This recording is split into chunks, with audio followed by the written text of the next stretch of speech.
The distant rumble of my truck's engine echoed through the misty pines as I crested the hill toward my cabin 2 weeks earlier than planned. I'd cut my business trip short after a gut feeling nagged at me. Something about that last HOA email from Karen Wilkins, the self-appointed queen of our secluded mountain community, warning about unsanctioned absences. But nothing prepared me for the sight.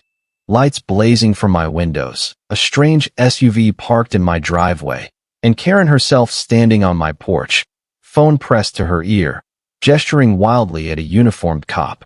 I slammed on the brakes, gravel crunching under tires, and stepped out, heart pounding like a war drum.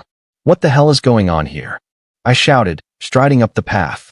Karen's eyes widened in shock, her perfectly coiffed hair not hiding the flush of panic on her face.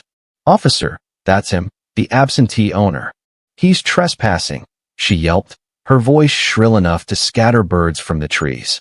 The cop, a burly guy with a mustache that screamed small-town authority, turned to me, hand resting casually on his belt.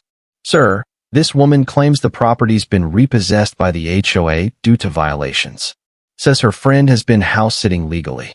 I glanced past them through the open door, furniture rearranged, a stranger's coat on my hook, and the faint smell of someone else's cooking wafting out. My blood boiled. This wasn't just a mix-up, it was a takeover. I'm Alex Rivera, 42, a freelance wilderness guide who inherited this cabin from my late grandfather. It's not much, a cozy 2-bedroom nestled in the Oregon Cascades, with a wraparound porch overlooking a crystal-clear lake. But it's my sanctuary, the one place where I escape the grind of leading corporate retreats through rugged trails. I'd poured sweat into restoring it. New roof, solar panels, even a hidden safe in the basement for Grandpa's old maps and relics. Little did I know, my simple life was about to collide with Karen's empire-building schemes. It started innocently enough, or so I thought. Our HOA, Whispering Pines Estates, was a loose group of 20 cabins meant to handle shared roads and fire safety. But Karen, the president for the last 5 years, had turned it into her personal fiefdom. She'd nitpick everything. My wildflower garden was non-compliant. My truck's mud tracks unsightly. I'd ignored most of it, paying dues on time and keeping to myself. But last month, she'd hit me with a $500 fine for abandoning the property during my trips, claiming it attracted wildlife. I contested it via email, but she stonewalled me. Now, here I was, facing down a cop on my own doorstep. "This is my home," I said firmly, pulling out my ID and deed from the truck's glove box. "I've got proof." "Who's this friend inside?" Karen crossed her arms, her clipboard, her weapon of choice, clutched like a shield. "Mindy is a vetted resident. You left for months. We assumed vacancy. Per bylaws, we can repurpose and use properties to prevent decay." The officer scratched his head, clearly uneasy. "Look, folks, this seems civil. Mr. Rivera, can you show me inside?" As we stepped in, the intruder, Mindy, a mousy woman in yoga pants, froze in my kitchen, midway through brewing coffee in my machine. I thought it was okay," she stammered, avoiding my gaze. The place reeked of lavender candles, not my usual pine scent, and my grandpa's antique clock was shoved aside for her laptop. I felt a surge of violation, like invisible hands rifling through my life. But beneath the anger, a spark ignited. Grandpa had taught me survival skills from his days as a forest ranger, including how to read tracks and set traps for poachers. I wasn't just going to yell, I was going to uncover whatever game Karen was playing. Little did she know, I'd installed discreet trail cams around the property before leaving, linked to my phone. As the cop mediated, I discreetly checked the app. Footage showed Karen and Mindy hauling boxes in days ago, laughing about easy pickings. By the time the officer left, warning us to sort it legally, Karen shot me a smug grin. "See you at the next meeting, Alex.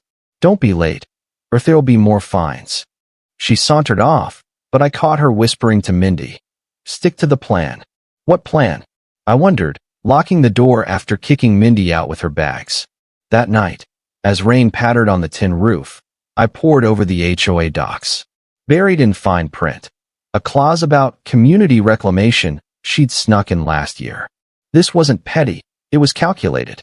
The next morning, I woke to pounding on the door, another cop, this time with an eviction notice forged with my signature. Karen's escalation had begun, but I had allies in mind. Old man Harlan next door, a retired lawyer with a grudge against her, and my tech-savvy niece in the city. Time to fight back.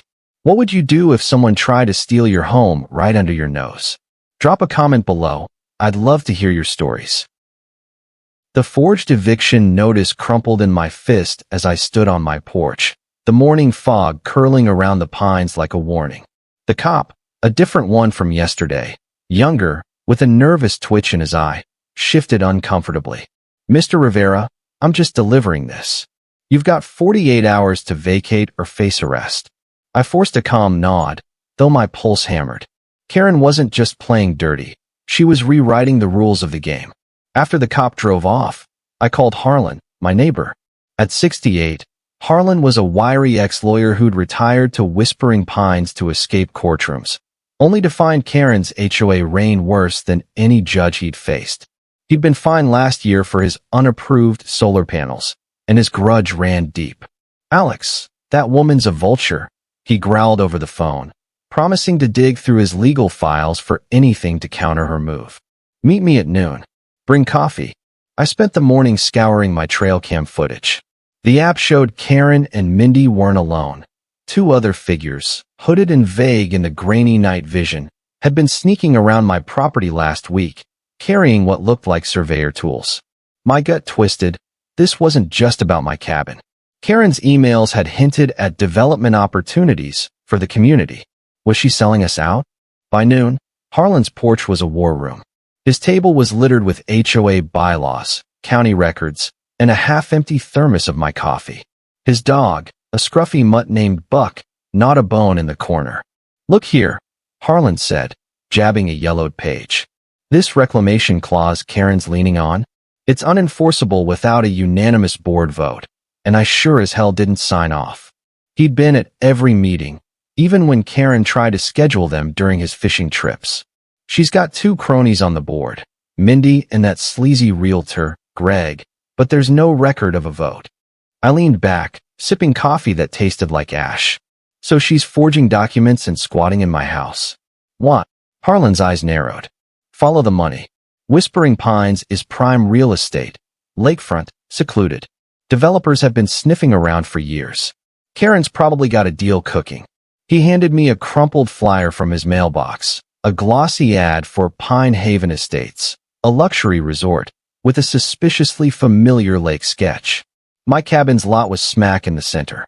I needed more than suspicions. My niece, Sophia, 24 and a tech whiz, was my next call. She'd been crashing at my Portland apartment while I was away, debugging code for a startup. T.O., this sounds like a scam, she said, her voice crackling with excitement. Send me everything, emails, footage, that flyer. I'll scrape the web for dirt on Karen and this Pine Haven thing. I emailed her the files, including a screenshot of Karen's HOA signature, which looked eerily like the one on my eviction notice. That afternoon, I rigged a new layer of defense, motion sensors linked to my phone, hidden in the shrubs. If Karen or her goons came back, I'd know. Then I drove to the county clerk's office, an hour away, to check property records. The clerk, a bored woman named Denise, raised an eyebrow when I mentioned Whispering Pines. You're the third person this month asking about that HOA. They filed a lien on your property last week, claimed unpaid dues. I showed her my bank records, proving every payment. She frowned. This is messy. You'll need a lawyer. Back home, Sophia called with a bombshell. T.O., Pine Haven Estates is real. It's a shell company tied to Greg, the realtor on your HOA board. Karen's been emailing a developer named Pinnacle Group, promising cleared lots for millions. Your cabin's on their blueprint. She'd hacked into a poorly secured HOA server, don't ask me how, and found a draft contract. Karen stood to pocket a six-figure consulting fee if the deal closed. My jaw tightened. This wasn't just personal, it was a land grab. But something nagged at me. Karen wasn't this slick alone. Greg was a player, but those hooded figures in the footage? They moved like pros, not small-town realtors. I needed eyes on the ground. Enter Javier, a former park ranger who'd moved to Whispering Pines last year after a bad divorce. We'd bonded over campfire whiskey, and he owed me for helping fix his roof. "Alex, I'm in," he said when I called. "Karen's been snooping around my place too. Let's catch her." That night, Javier and I staked out my property, hidden in the trees. Around 1 a.m., my phone buzzed, a sensor tripped. Headlights flickered down the road, and a black van parked near my driveway. 2 men stepped out, one with a crowbar. My trail cams caught their faces this time, not locals. Javier whispered, "Pros. Maybe hired muscle."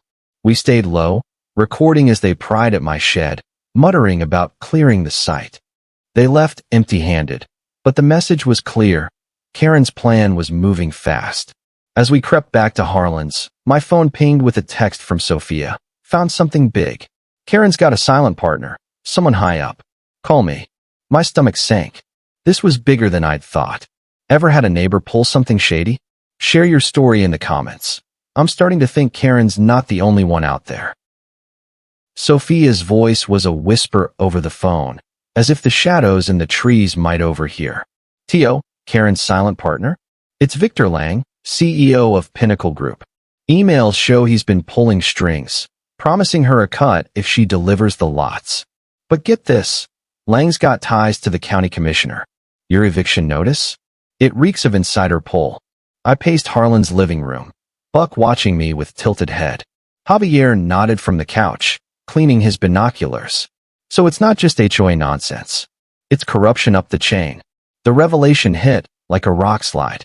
Victor Lang wasn't some distant suit. I'd seen his name in local news, flashing smiles at ribbon cuttings for eco-resorts that displaced families. If he was involved, this explained the pros in the van, hired surveyors mapping for development. My cabin, Grandpa's legacy with its hidden basement full of ranger artifacts, was just a pixel on their profit map. But I wasn't rolling over. Grandpa had taught me to track predators, not run from them. First move, rally the locals.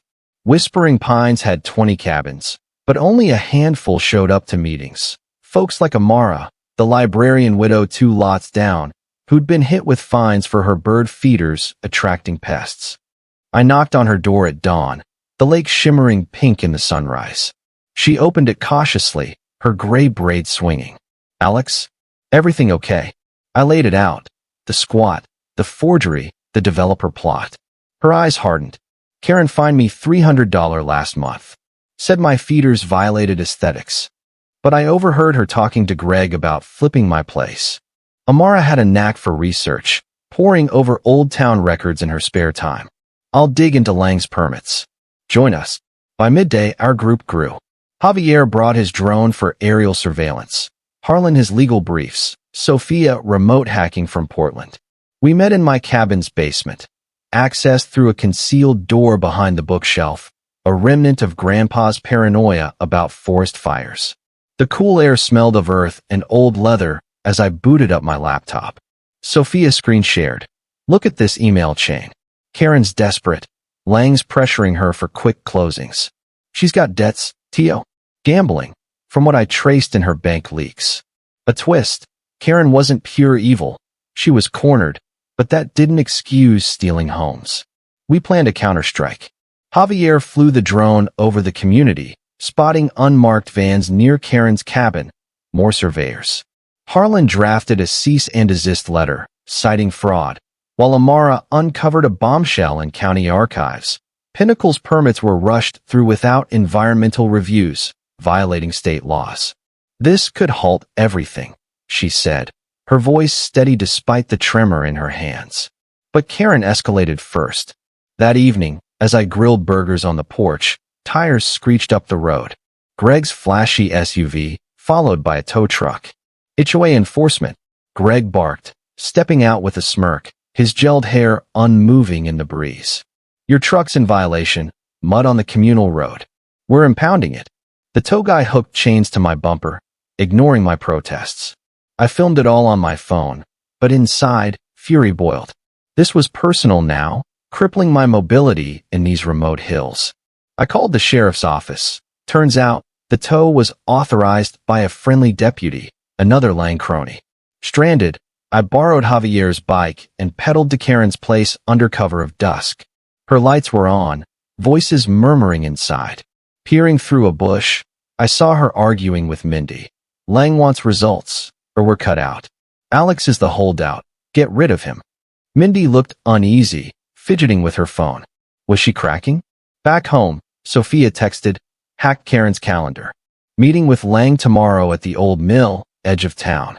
Opportunity knocked. But as I plotted an intercept, a knock rattled my door. Opening it cautiously, I found Mindy on the step, glancing over her shoulder. Alex, we need to talk. Karen's not telling you everything. Her eyes darted, fear etched in the porch light's glow. My heart raced. What secret was she about to spill? And could I trust her? Have you ever discovered a betrayal in your own backyard? Tell me in the comments. Maybe your story will inspire the next twist. Mindy's breath fogged in the chilly night air as she slipped inside, her yoga pants whispering against the doorframe. I closed it softly, scanning the woods for shadows. Javier was out there, watching from the trees, just in case this was a trap. Make it quick, I muttered, gesturing to the kitchen table where my laptop hummed softly. She sat, twisting a ring on her finger, her face pale under the pendant light.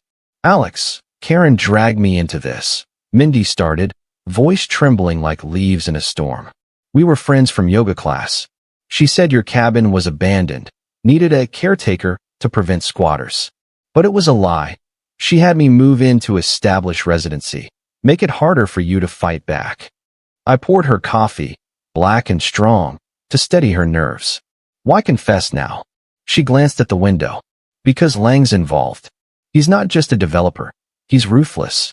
Karen owes him money from a bad investment, her gambling debts. If she doesn't deliver the lots, he'll ruin her. But last night, I overheard them on the phone. They're planning to frame you for arson if you don't leave. Arson? My mind flashed to Grandpa's stories of forest fires, how he'd lost friends to them. This was crossing into criminal territory. Proof? I asked, sliding a notepad across. Mindy pulled out her phone, showing texts from Karen. Prep the shed. Make it look accidental. Attached was a photo of gasoline cans in my backyard, planted evidence. A chill ran down my spine. Those pros in the van must have done it.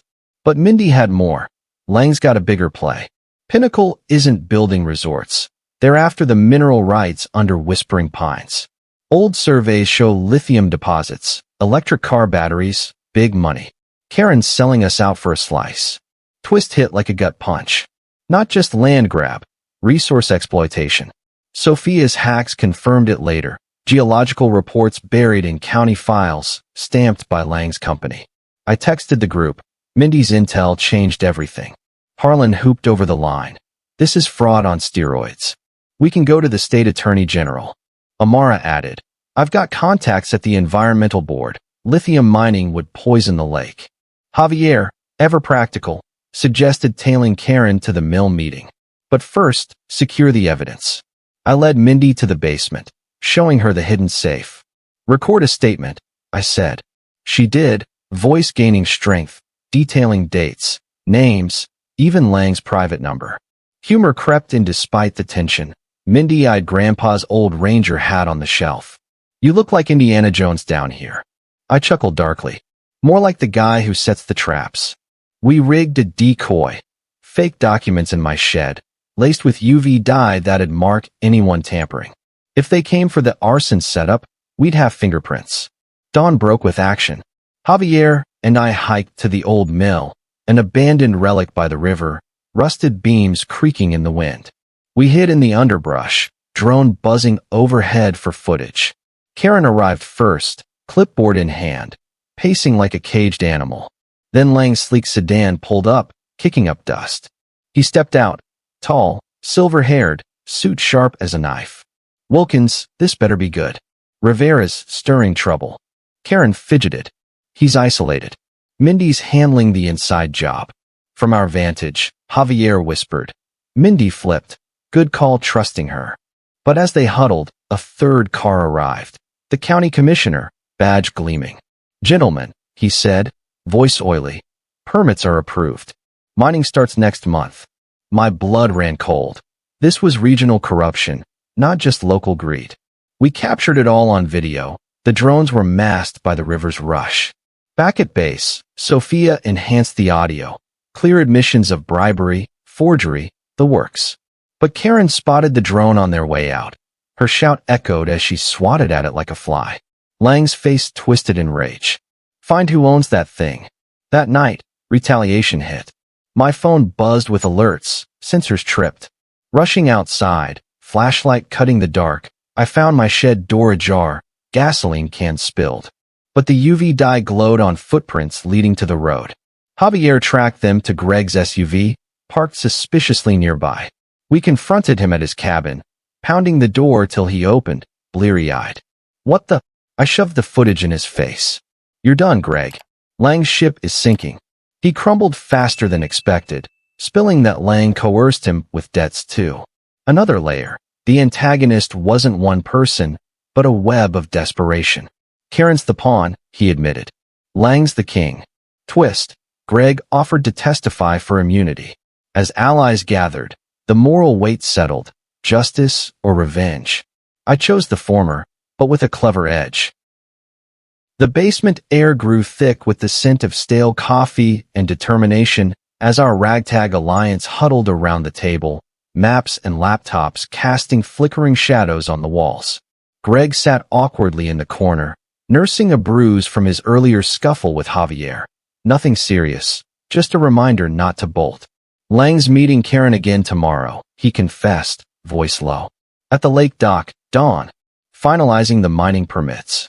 Mindy nodded, her earlier fear replaced by resolve. I'll pretend I'm still on their side. We're a wire. I glanced at Harlan, who adjusted his glasses with a grin. Smart. We've got enough for a citizen's arrest, but let's make it airtight. Sophia, patched in via video call, her screen glowing with code, added, I've got a bug ready, streams audio to my server. Untraceable. Javier tested the device, a tiny mic disguised as a pendant necklace. If things go south, I've got tranq darts from my ranger days. Non-lethal, but effective. The plan crystallized. Mindy would lure Karen into admitting the frame job on tape, while Javier and I flanked the dock from the woods. Amara would alert her environmental contacts anonymously, priming them for the expose. But a twist lurked in Greg's words. Lang's not alone. He's bringing a geologist, confirms the lithium veins run under your cabin specifically. Grandpa's old maps? They might have known about it for years.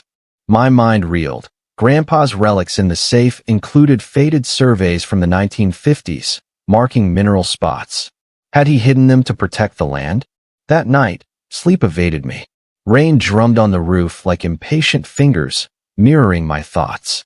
I pored over those maps by lamplight, spotting annotations in Grandpa's scrawl. Veins here. Keep quiet. A hidden depth to my inheritance. This fight wasn't just for my home, but his legacy against greed that spanned decades. Dawn broke gray and misty, the lake a mirror of steel. Javier and I crouched in the reeds, dew soaking our knees, the dock creaking under approaching footsteps. Karen arrived first, bundled in a coat, clipboard ever present.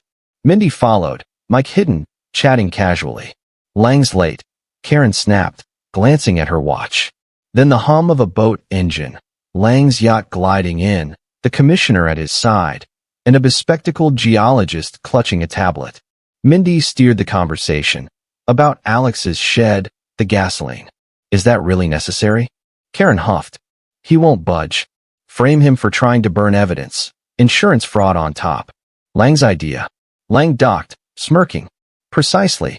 Once he's out, we drill. Lithium's worth billions. Your cut's secure, Wilkins. The commissioner chuckled. Permits are ironclad. No one's stopping this. We had it on tape. Admissions of fraud, bribery, environmental bypass. But as Javier signaled to move in, a crackle in my earpiece, Sophia's voice. Tio, wait. Hacked Lang's tablet. There's a bigger villain. Pinnacle's a front for an international corp, extracting worldwide. Lang's just mid-level. Twist. The regional scheme fed a global monster, Corporations stripping resources from communities like ours. Heart pounding, I whispered to Javier, hold. We need more. Mindy pressed. What if Alex finds the old maps? They show the veins. Lang laughed darkly. We already have copies, stole them from his basement weeks ago. My blood froze. Those hooded figures? They'd breached my hidden safe? No, wait. The safe was intact when I checked. Bluff or truth? Chaos erupted. A deer bolted from the woods, startling them. Karen spun, spotting Javier's silhouette. Intruders! Lang barked. Get the boat running. Mindy feigned panic, but slipped the mixed data card into her pocket. Javier fired a warning shot, rubber bullet pinging the dock. I charged out, yelling, it's over. We have everything recorded. They scattered, Lang shoving the geologist overboard in his haste, the commissioner fumbling for his phone. Karen swung her clipboard like a bat, but Mindy tripped her, sending it flying into the water. We zip-tied them as sirens wailed in the distance. Amara had called the state troopers, tipped off with our prelim evidence. But in the scuffle, Lang slipped a USB drive to the commissioner, who pocketed it before cuffs clicked. What was on it? As troopers hauled them away, Karen spat. You think this ends it? Lang's bosses will crush you. Her eyes held not just defeat, but a glimmer of regret, moral ambiguity surfacing. Back at the cabin, Sophia decrypted the streamed audio, solid gold. But the USB nagged. Greg, now fully flipped, hinted, Lang's insurance, blackmail on higher-ups? The layers deepened. Our victory felt partial. The troopers' taillights faded into the mist as we regrouped at Harlan's cabin, the adrenaline still buzzing like electricity in my veins. Karen, Lang, and the commissioner were in custody, but the geologist had slithered away in the confusion, swimming to shore and vanishing into the woods. Mindy paced the floor, her necklace mic now evidence in a plastic bag. That USB Lang passed. It's got to be key, she said, rubbing her arms against the chill. Greg nodded from his chair, zip ties swapped for wary trust. Lang's paranoid. That drive probably has dirt on his bosses, the international corp Sophia mentioned. Names, bribes, maybe even proof of other land grabs. Sophia's face flickered on the laptop screen, her fingers flying over keys. Pinnacle's parent is TerraTech Global, based in Singapore. They've stripped mines in Africa, South America. If the drive exposes them, this blows wide open. But how to get it?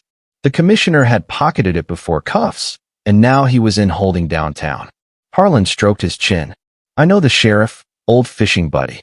Might pull strings for a lost and found search. Amara, ever the researcher, pulled up TerraTech's filings on her tablet. They're lobbying for U.S. deregulation. If we leak this, environmental groups could sue them into oblivion. I felt the weight of Grandpa's maps in my pocket. Copies I'd made. The original safe in the basement. A twist dawned. Those 1950s surveys showed not just lithium, but protected aquifers feeding the lake.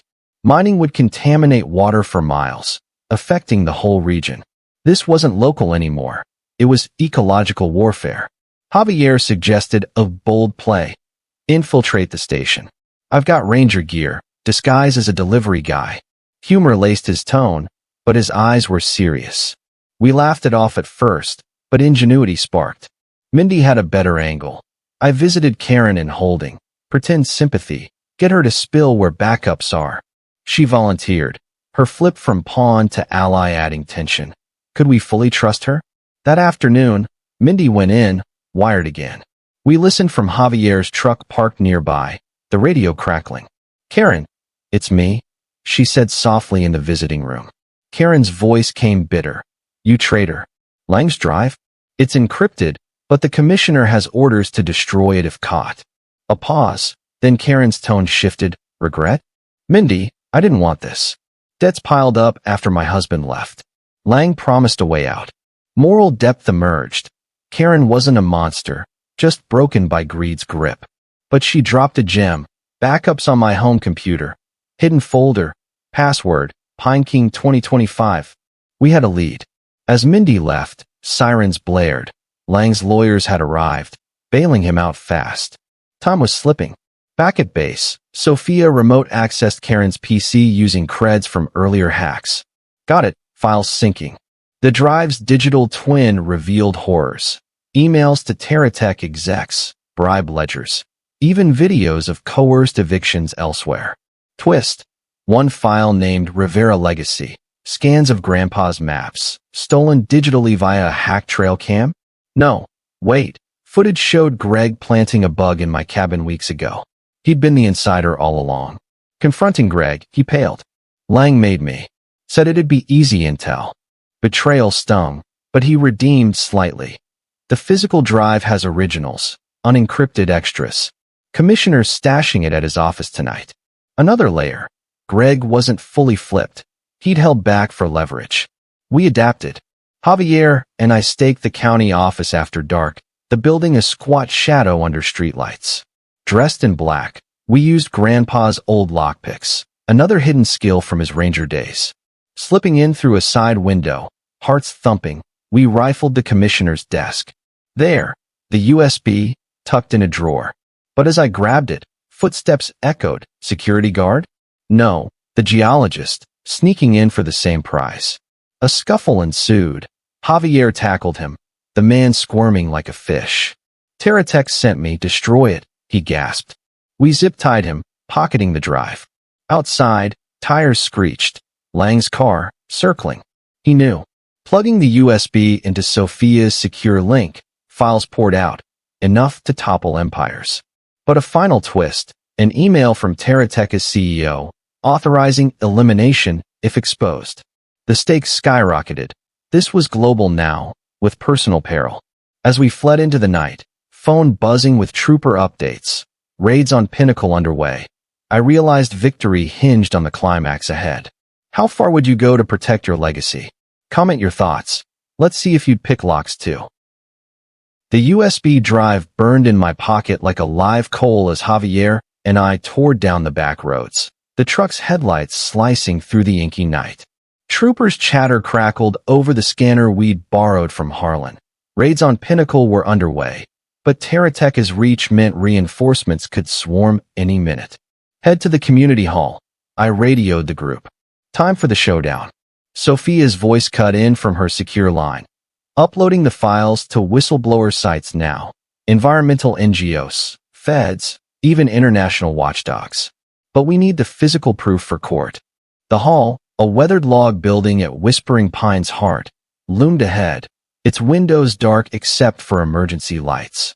We'd chosen it for symbolism, site of countless HOA meetings where Karen had lorded over us. Allies converged.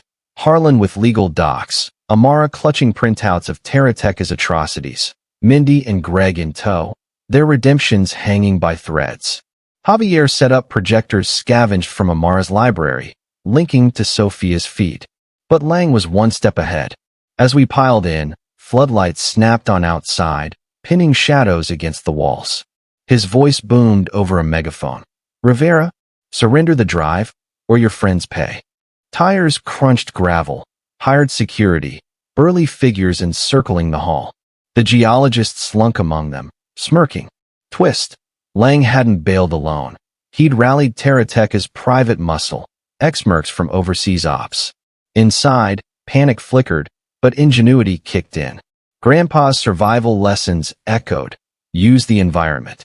The hall backed onto the lake, with a hidden dock from bootlegging days. Amara knew it from her research. Evac route, she whispered, leading Mindy and Greg to prep a boat. Harlan barred the doors with chairs, buying time. Javier rigged tripwires from extension cords, laced with pepper spray canisters, improvised defenses. I stepped to the window, shouting back. It's over, Lang. Files are public. Check the news. Sophia had timed leaks perfectly. Her screen shared breaking alerts. TerraTech scandal. Bribery. Eco-destruction exposed.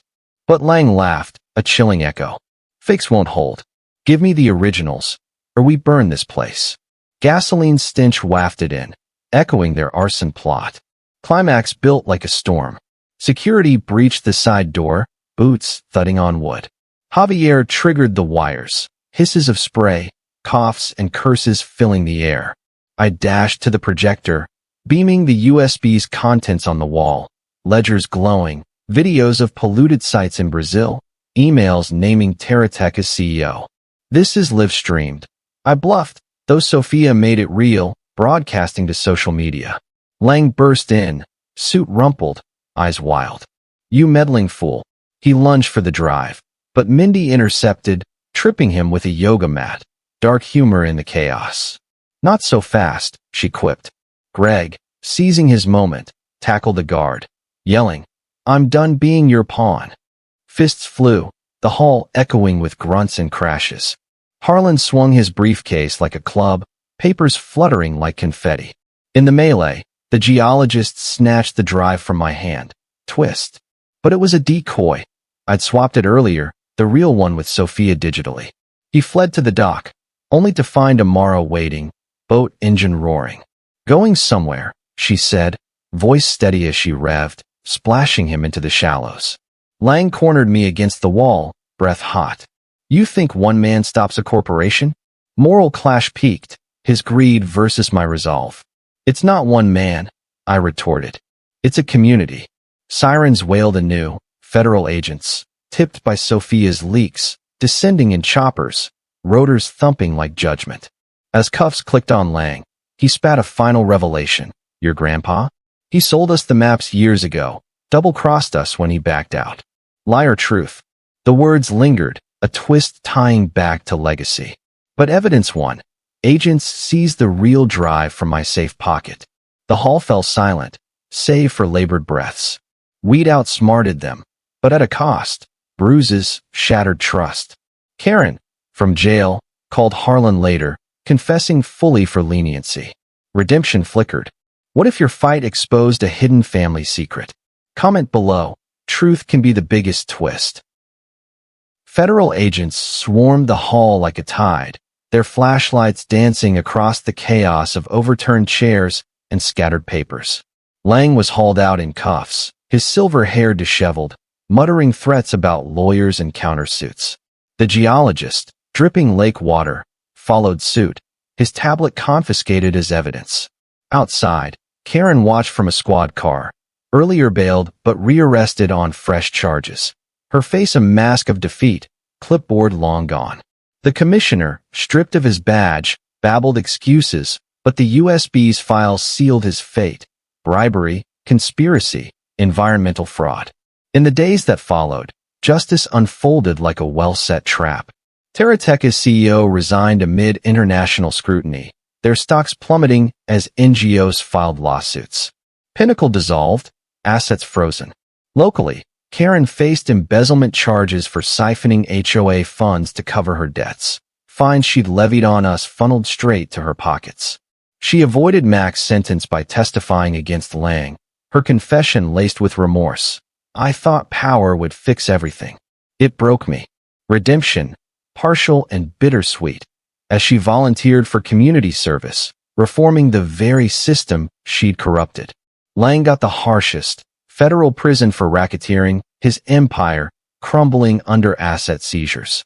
The hired muscle scattered, some turning state's evidence. Greg and Mindy walked with probation, their flips earning leniency. Greg even started a real estate ethics group, ironic twist. The geologist spilled on Terateca's global ops, triggering investigations in 3 countries. For Whispering Pines, the impact rippled outward. The HOA was dissolved and reborn under democratic rules.